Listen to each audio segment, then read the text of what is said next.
राजा यहूदियों को अपने बचाव में लड़ने की अनुमति देता है और फिर उसी दिन राजा शेष ने यहूदियों के शत्रु हामान की सारी जायदाद रानी एस्तर के नाम कर दी।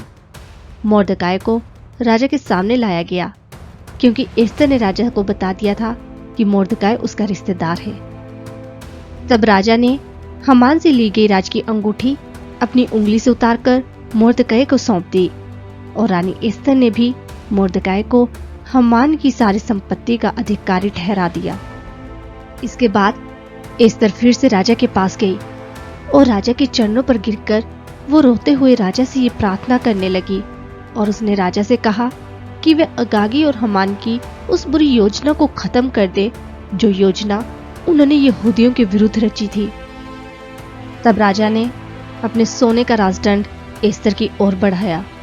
ये देख एस्तर उठकर राजा के सामने खड़ी हो गई और राजा से एस्तर ने कहा, महाराज, यदि आप मुझसे खुश हैं और यदि आपको उचित लगे और मेरी बात को यदि आप ठीक समझे और अगर मैं आपको अच्छी लगती हूँ तो जो आदेश पत्र यहूदियों के विनाश के लिए अगागी हमदादा के बेटे हामान ने लिखे थे उन्हें रद्द करने के लिए कृपया आप एक नई आज्ञा लिखें।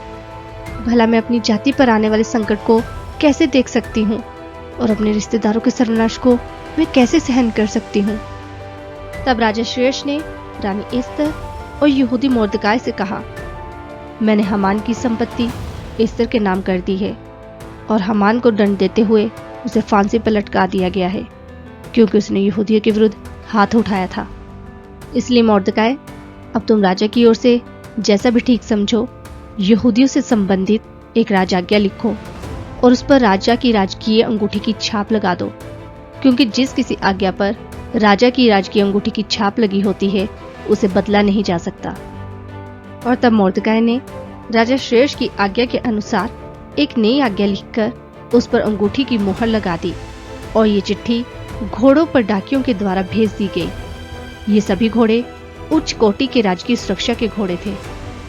इन चिट्ठियों के द्वारा राजा ने अपने साम्राज्य में रहने वाले सब नगरों के यहूदियों को ये अनुमति दे दी थी कि वे अपने प्राणों की रक्षा के लिए एक साथ इकट्ठे होकर सुरक्षा दल बना सकते हैं और यदि कोई भी जाति और प्रदेश की सेना उन पर आक्रमण करेगी तो वह भी बच्चों और औरतों के साथ उनको नष्ट कर सकते हैं और उनका वध और सर्वनाश करके उनकी धन संपत्ति को लूट सकते हैं।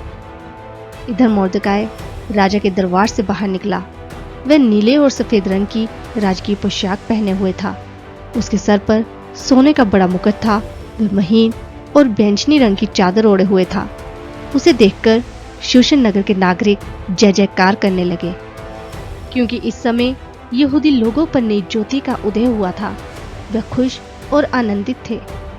और इसी समय राजा शेष के सारे साम्राज्य में यहूदी अपने अपने नगरों में इकट्ठे होते गए ताकि वे मिलकर उनको नष्ट कर सके जिन्होंने उनको मिटाने के लिए योजना बनाई थी।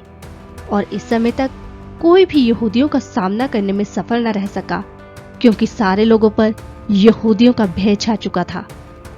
तब मोर्दकाय ने यहूदियों से कहा कि वे उस समय का जश्न मनाएं जब उन्होंने अपने शत्रुओं पर विजय पाई। ये वह महीना था जब उनका दुख सुख में और उनका शोक खुशी में बदल गया था।